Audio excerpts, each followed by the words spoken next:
girls, GF97 here. Well, today's video I'm going to be ranking all the episodes of Series 10 from the pilot to the Doctor Falls. I've counted the Doctor Falls and the World Enough and Time as one story. I've also done, as you can see on screen now, my rankings for Series 9. As you can see, Heaven Sent, Face the Raven are up there, and Seek No More's right at the bottom, with The Woman Who Lived and Hellbent not following long behind. I did a Series 8 ranking a couple of years ago, so now I'm doing a Series 10 one, but I thought I'd quickly include my Series 9 one, just so you're interested, because I can't really be bothered to do a whole video on that. So these are my own opinions, so please respect them in the comments.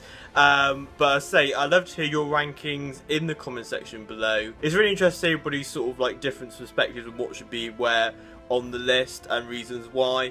So in this video, obviously I'm going to be sort of giving my reasons why I've put certain ones in certain places, and hopefully it might surprise some of you. So without further ado, let's get into this Series 10 episode rankings. Cue title.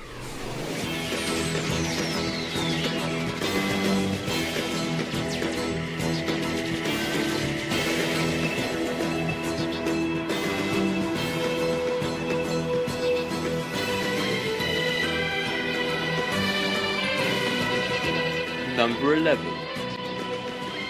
The Eaters of Light. So number 11 we have The Eaters of Light. This story uncovers what happened to the Roman army that disappeared, and obviously features the return of writer Rona Munro, who wrote the final classic story. And I was super excited for this one. She wrote a really good episode, and it sort of had a preset for kind of what the new series was. Like, you can sort of watch the new series and then go and watch Survival, and you can see the sort of like links into it. This episode suffered from a problem which I feel a lot of the stories suffer from, and that it's the episode just before the finale. The high hopes for fans and people watching, oh, I need to get to the finale, but Doctor Who's like, well, hang on, no, you've got to watch this standalone episode first. And it was like, oh, come on. I was hoping this would be different. I really hoping this was different, but I think this was quite a weak story. It followed the same beat as Survival. I think that was an issue. And it had very similar characters, and they were sort of trying to parallel the same stories that a lot of the characters of Survival had, but the thing is you had less sort of investment in them. I enjoyed the Savages and the Roman characters sort of conflict together. A scene with Bill and the Roman soldiers in the cave, which I think the subject matter was a bit on the nose, but it was a good laugh all the same. Nada really stuck out to me in this episode. I thought it was a really good bit of fun. He was funny when the Doctor came out of the cave, and he was like, oh, you've been gone for 2 days, and we've done all this, done all that. It's sort of like gone on Nard, it was a little adventure. So he had one of the most funniest moments of the episode. But overall, it was quite dull and an underwhelming story, really. Which is quite disappointing, because the potential I had with Rona Munro was huge, but it didn't really live up to it. So at number 11, The Eaters of Light. Number 10. The Pyramid at the End of the World. So number 10 we have The Pyramid at the End of the World. This is the second part of the Monk trilogy, which focused on the real invasion of Earth as opposed to a simulated one. The alignment of the two stories going on in this episode, so you have two scientists featuring the guy from My Parents of Aliens, and you've also got the governments of the world sorting out how the invasion goes, and these two stories are sort of all going on in Notion, and they all sort of collide. I love the opening with Bill and her date linking up Extremism, because obviously that date happened previously. Tread took a nice sort of twist where it's sort of representing what happened in Extremis, but also you sort of tell the current events of Bill and a date as that was happening in real time. We know Peter Harness is quite famous now for doing sort of real world sort of representation in Doctor Who. To this, he obviously had the 3 most powerful armies in the world and how they react in the situation, or little sort of political discussions, etc. A main aspect in this episode was the Doctor being blind and hiding that from Bill. I felt this was drawn out too much. I understand they were sort of drawing it out to get to the cliffhanger moment so the Bill can sort of be like, ask the monks for help, give the Doctor his sight back and then take over the world, etc. But I thought it was a bit of a cop-out, really. Overall, I don't really have much to say about it, really. It was sort of build up for Lie of the Land with a good plot and with decent characters, but ultimately it was sort of a setup for the monks to take over. Number 9. Smile. So number 9 we have Smile. This is the first proper, and I say in quotation marks, off-world episode for Bill. This features the emoji robots, which I know a lot of people were really dreading, but they took me by surprise. They really did. I think Pearl really shines in this episode. She's really driving the story of this audience, and I think also that represents the whole series, like her and the Doctor's relationship. Really drives the series. You really invested in their relationship. The story's definitely obviously an improvement over the previous edition of Frank Culture Boyce, which was In the Frost of the Night. I felt the story sort of dragged in places, especially when they sort of found the kid. I thought it really slowed down. The human characters got on my nerves a bit. They made some really dumb and silly decisions. The only reason this isn't high on the list is I didn't really engage with the story. I've also seen the story plenty of times before. But overall, it was a fun, futuristic story with interesting and well developed ideas. However, it rehashes and adds nothing new really to these types of stories we've seen in the past Doctor Who. But however, I had a lot of fun with it. So number 9, Smile. Number 8, Oxygen.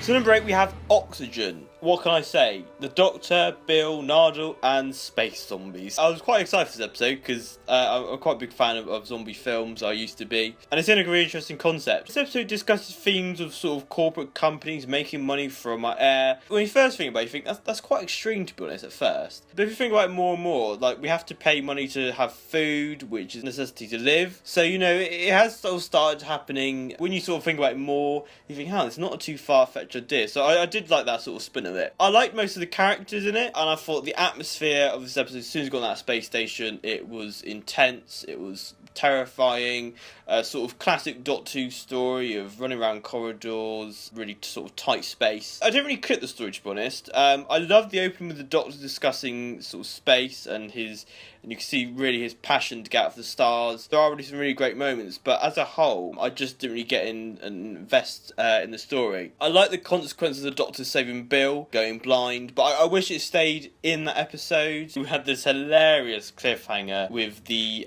Doctor going, oh, I'm still blind, and it was just really melodramatic. Again, Nardole was great for this is obviously his first outing with the Doctor and Bill. Bill got put through the ringer really of this episode, and the conclusion for this episode didn't really make sense, and it was a bit convoluted. It was just sort of like, here's the resolution.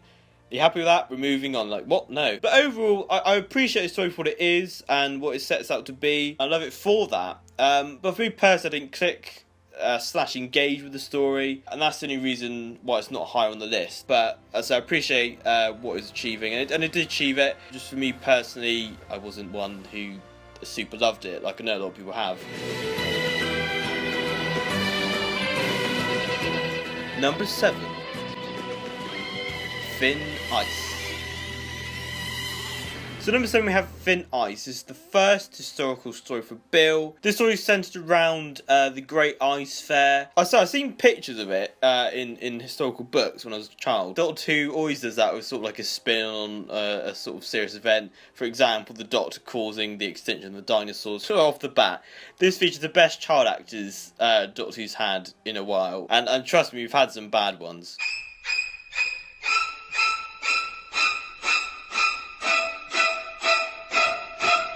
Get to see the Doctor and Bill's relationship evolve in this one.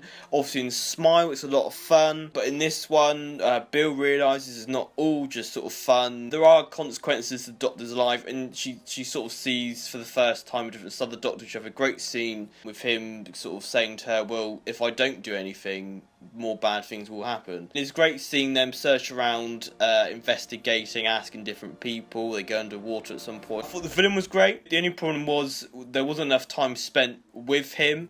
It was just sort of like, oh hello, I'm evil, mwahaha. So it was a bit cliche, but I really enjoyed him. And obviously the Doctor gives a really nice and a very natural speech, I thought, to him, to bring him back to morality, which is kind of lost. It's quite funny because they think he's an alien, but then he gives a really horrible racist remark to Bill and the Doctor punches him. That's another great Capaldi moment. It just would have been nice if we spent more time getting to know him as opposed to just sort of straight up here's a villain. The special effects of the monster under Thames were very well done, but I felt the monster sort of paralleled the same thing of the Beast Below. But overall, it was a really fun historical story with a threat and intrigue, plus, again, the most bearable kids in Doctor Who yet. Number 6. Extremism. So number 6 we have Extremism, part 1 of the Monk trilogy, where basically the Doctor meets the Pope. This really was a Doctor's episode, really. Although you've got the bit of Nardole in it, and obviously they go and do their own thing, but this is really mainly Doctor focused. We've got the second-hand story with Missy, the execution of her. I say, if anybody knows, please comment in the comment section below how she got from having a great idea of the Daleks to being executed. I guess it could be a bit juxtaposition at times, but at the end where she sort of says without hope, without reward, which is the series sort of themes, and they do recall back to that in the finale, for example. It did break up the main storyline, but there's a lot of fun and sort of you're really intrigued, and it's great rewatching it back, knowing the sort of twist of it being a simulation and picking out subtle hints. I was quite surprised because Moffat gave a pretty coherent story, really, so well done to Moffat. I love the really dark themes of this episode. There was a lot of tragedy when they read the Veritas. It was really interesting how you sort of see how the monks are projected obviously into the Doctor, Nardole and Bill, into this virtual reality, which is something that's always fascinated me, really, sort of who's pulling the strings of our world, stuff like that, and it just really played nicely on that, and obviously took the mick out of some like conspiracy theories. It was a really nice story. I love the Doctor and Missy stuff. It was a lot of intrigue, and I think it's got a lot of rewatchability factor. As you more and more rewatch it, I think you appreciate it more and more. But it's a really sort of genius idea by Moffat and executed very well. So number 6, Extremism. Number 5, The Lie of the Land. So at number 5 we have The Lie of the Land, the concluding part of the Monk trilogy, where the Doctors join the monks, Bill's being living under the monks' ruling. This episode has seen a lot of criticism heading its way, but I really enjoyed this. I thought the themes in it were great. I love the idea of obviously the society. It is quite a bit of a parallel to ours. I know obviously it's extreme, but you know we're under sort of ruling and the era of fake news at the minute. There was a really nice scene with the Doctor and Bill and Missy, which was a really nice touch to the episode. It was nice to sort of see the Doctor and Missy bouncing off each other, and it was also great to have somebody else like Toby Wright has, a great writer, write for Missy as opposed to Moffat. I'm not too sure whether that actually happened or not, but I like to think so. Although I say a lot of people were annoyed about the cop-out of the fake regeneration, I guess. I really enjoyed the build-up to it. I really like sort of Bill's decision and a nice sort of rage speech. And yeah, I guess it is a bit of a cop-out, but I feel it works in the episode's favour how they sort of resolve it. And I think it works in the context of the episode, as it sort of aligns with the sort of fake news pitch it's going for. It was a shame we didn't see any of the monks really doing much. They sort of went to the back fold in this episode. I don't think one of the monks actually spoke, really. That was just quite a shame. I also really liked the conclusion with Bill taking the reign to sort of be like, oh, I'm going to take this one for the team. Although the Doctor did try and claim it, which was a bit annoying. So overall, yeah, I think it's a really great episode. It obviously is part of the Monk trilogy, but obviously it's my favourite one out of the 3. I love the execution of the themes, the character stuff's absolutely great in this episode, and I thought it was a really fun ride. So number 5, The Lie of the Land. Number 4, Empress of Mars. So number 4 we have the Empress of Mars. The TARDIS trio travel to Mars, where they get involved with Victorian soldiers on Mars, Ice Warriors, and of course the Empress of Mars. If I was to pitch this episode in like a tagline, it's basically a 6-part classic story on speed, metaphorically and literally. I say this episode is written by Mark Gatiss, who is a big fan, obviously, of the classic series. And I just felt it just took all the best aspects of a 6-part story and crammed it into this. I really enjoyed this one. It was so much fun. It was great seeing Dr. Bill and Nardole off Earth. It was a shame Nardole to be sort of put away for most of the episode. I thought the Empress of Mars was great. I know a lot of people are probably thinking, oh, we've rather seen the Ice Lord, but I thought it was a really great twist on the Ice Lord. It was just a shame she sort of came in halfway through the episode and then just sort of went off a bit. But, you know, it's a shame she wasn't used more. But what we saw there was absolutely brilliant. I really like the character of Friday. It was nice to see a kind of good Ice Warrior. A bit like Rusty. Those one monsters in the species, which is just the odd one out, and is thinking, yeah, I'd like to be a bit different. It was great seeing the Ice Warriors go on full formation, fighting the Victorian soldiers. On the front of the Victorian soldiers, I thought they were quite bland at times. The two leaders were pretty good, but apart from that, the others were just sort of a bit bland. And the build-up to like the sort of final act and the resolution was so quick. So overall, it was great utilisation of the Ice Warriors. The Empress of Mars was absolutely brilliant. Her conversations with Bill were a bit on the nose at times, but overall, it was nice to see a female warrior. And of course, this episode gets bonus points for the Alpha Centuria cameo, which I'm sure many people were like, what the hell is that? We classic fans know. So at number 4, the Empress of Mars. Number 3, the pilot. So number 3, we have the pilot, the opening episode of Series 10. The Doctor is working in university with Nada at his side. We get introduced Bill's character for the first time, and they go on a whirlwind adventure around time and space, being flowed by water? Yeah, I had so much fun in this episode. I was really surprised by it. The Doctor working at the university was great. I had a really nice speech at the beginning about time. That was absolutely brilliant portrayed. As a whole, I've loved the whole aspect of the Doctor being on Earth this series. It's obviously a strong source from the Third Doctor era where he was stuck on Earth by the Time Lords and worked for UNIT. The character of Bill was so well written and executed. She is a bit of a sort of damsel in distress at the beginning, but she's so inquisitive, so sassy. I absolutely love her. She really brings the episodes to life, and to say as a whole with Series 10, the Doctor and Bill's relationship, those first few episodes especially, have been so monumental to the episode's successes. Nada was great as well, I thought. He obviously, we weren't too sure of him, but it was great him sort of being outside of Christmas for the first time. The villain of this episode was the pilot, which was very mysterious, and I like that. They didn't reveal too much about the origins or where it come from, etc. But obviously it takes the form of Bill's Bay, which was a really nice touch. This episode has a lot of sort of themes on promise and emotional connections, and that obviously Bill has had a lot of emotional discomfort with her losing her mother, for example, and obviously the pilot sort of played on that, but in the end it did have good intentions. I thought the Daleks were well utilised in this. Of course it was just get away from the pilot, but obviously we got a nice little cameo from the Movellans, which was a sort of like blink and you miss it. But overall, yeah, I had such a fun time this episode with the great utilisation of the characters, the deco of the university, and all the great places the Doctor and Bill and Nardal go on throughout time and space. Although the resolution is a bit sort of underwhelming, I guess, with the sort of reveal that it's just sort of after Bill for reasons. Apart from that, I had so much fun with this opener. Really, really good time with it. So at number 3, the pilot. Number 2,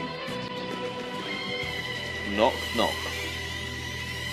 So number 4, we have Knock Knock. This story focuses on Bill and her student friends trying to get a flat for their university, and they get a really good offer by David Suchet's character, and things go bump in the night. This is obviously meant to be a sort of scary episode, which obviously Doctor Who doesn't quite capture, but I really like some of the horror elements in this. The imagery of the guy being stuck in the wall, that was horrible. This episode focused a lot on sound, which was amazingly done, really well done. There is an option to watch the episode in special surround sound, which I absolutely loved, but it was really creepy. I love David Suchet's character as well. I think it was great, and the characters of the students. I know obviously they get picked off one by one, but I think the actors really brought them to life, and they had the sort of little dramas between them. It was great seeing the Doctor be a bit agitated, like he was sort of just trying to get in, obviously being cool with the students, and obviously trying to sort of get into the mystery of what's going on in the house. I don't know, because I'm going through the process of viewing it at the minute. But I just really was drawn to this episode, sort of relating with the sort of issues they sort of go through, etc. But I really love the story and the twist with the sort of wooden lady and Dave Chausset's character. It was really emotional at the end, and it was just a really heartfelt story. I love the mystery of it. Overall, it was a really spooky episode with some great student characters, Bill getting to shine once again, and of course creepy crawlies coming out of the wall. Before we go on to our number one choice, let's recap the whole list thus far. So at number 11 we had the Eaters of Light. Number 10 we had the Pyramid at the End of the World. At number 9 we had Smile. Number 8 we had Oxygen. Number 7 we had Thin Ice. Number 6 we had Extremism. Number 5 The Lie of the Land. Number 4 Empress of Mars. Number 3 The Pilot. Number 2 Knock Knock. And at number 1 we have World Enough and Time / The Doctor Falls. So there we go. Number 1 is the Series 10 finale, featuring Mondasian Cybermen, John Sim, Missy. It was just so much fun. I couldn't separate these two. I find so many good things about them. I know obviously people are going to say, oh, which one do you prefer out the two? And it's literally sort of think, oh, I think one good thing about this episode and one good thing about that one. It just keeps going on and on. And I just think that both of them work and coincide so well. I was so shocked that Moffat has delivered such a well-written finale. There was drama, there was character development, there was scares, there was so many witty dialogue stuff. Well enough in time, we concentrate on the spaceship with the 2 time zones, and we really get to explore the Mondasian Cybermen origins, which still leaves, I believe, spare parts of Big Finish audio alone, so that hasn't sort of tampered with that. The only annoying thing is, and this isn't a part of the episode's criticism, it's the fact that we knew there was going to be Mondasian Cybermen and John Sim's return. So when you see John Sim's character that sort of see in disguise, you can pretty much tell that is John Sim. It was well done, well disguised, and I've seen a few people that didn't know it was him until sort of the last minute. But because you know, you're like, yeah, that's John Sim. But I like where they're going with this. But that was so annoying. Imagine if you didn't know and you just be like, oh my goodness, what have they done? This is the best thing ever. And in episode 12, I was thinking, this has got to really be a really great episode, and it really was. We get to see Bill struggle with the Cyberman conversion, which is a bit of a twist, obviously, of Moffat's things with the Oswald Dalek character, I guess. The Doctor's absolutely brilliant. The Doctor, obviously, this is pretty much his regeneration story. It felt like a real brilliant send-off to Capaldi, and I guess this is, because I think the Christmas special is sort of like an epilogue, I guess, but this was just sensational for Capaldi. He had an absolutely amazing speech, him blowing up Cybermen, just sort of giving it his all. And Misty as well, what a satisfying send-off for her character. They've obviously tampered with it many times before. Will the Master go? Good. And obviously you never sort of see it fully, and just about she's made that decision, she's fully committed to it. That was great to see, and then it gets taken away by her former self. Just those two as well, absolutely brilliant. I would have loved to see more of them in the Doctor Falls. However, the stuff we did see him was just pure gold. I felt overall that Series 10 has to be one of the best series in a while. It's definitely my favourite Capaldi series. And even though in this ranking you see the episodes sort of last, I felt all the episodes in Series 10 were good in general. The only episode I didn't really rewatch was The Eaters of Light, but apart from that, I just couldn't wait to sort of watch these stories again on rewatch. This was just an absolutely great send-off to Series 10, Missy, the Dr. Bill, all those characters. The Mondasian son and John Sim aspects of this episode were just pure gold. Beautifully directed. There was consequences for the actions. Just really good. I'm really happy that Moffat is left on a high.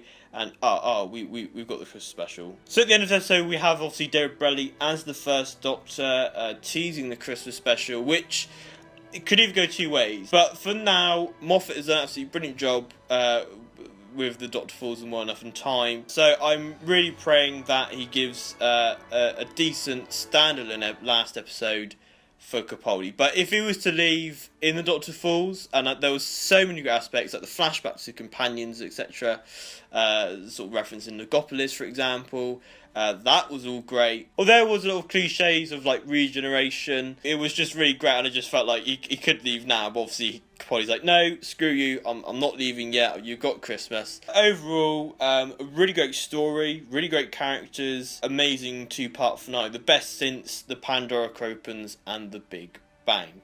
So at number 1 we have the Series 10 finale, Wild Enough in Time, and the Doctor Falls. So I hope you enjoyed my Series 10 episode rankings. Please comment, like and subscribe. You can follow me on Twitter, like the Gallifrey497 Facebook page, all that stuff in the description below. What did you think of my Series 10 ranking? Did you absolutely hate it? Did you think, oh, why is that there? Did you like it? Let me know in the comment section below. I'd love to hear what your ranking Series 10s are, so leave that in the comment section as well. As always, guys and girls, thank you very much for watching, and I'll see you next time. Bye bye!